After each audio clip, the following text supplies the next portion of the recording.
You can see some weird things when you're tired, but the thing about this story, I wasn't tired.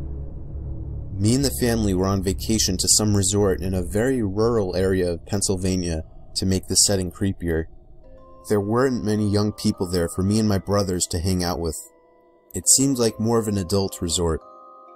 But then one day when I was walking outside of the main lodge of the resort, I for some reason looked up to a window on the second floor and saw a teenage girl looking down at me. From that distance, she looked kinda cute, so I gave her a wave, but she didn't show any sign of reaction, so I just moved on. However, later that same day, I was so bored that I was sitting on the swing set at the little playground of the resort, and that's when I saw the same girl again. She was a little ways away from me down past the playground, close to the tree line, and she was just standing there staring at me.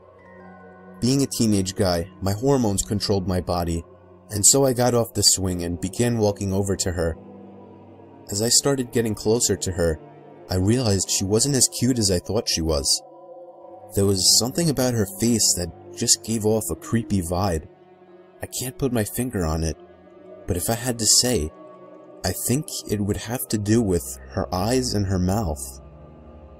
I'd say once I got about halfway over to her, she turned around completely and ran into the woods. And I mean she full-on ran into the woods. I stopped in my tracks, completely turned off. This girl seemed like a freaky stalker. I didn't see her the rest of our stay at the resort. During the car ride home, miles and miles away from the resort, I was thinking about her. How maybe if I followed her into the woods I could have gotten laid, even though there was something off about her face. But then what I saw next made me feel like my heart dropped into my stomach. Looking down ahead, I saw the same girl standing by the tree line on the side of the highway.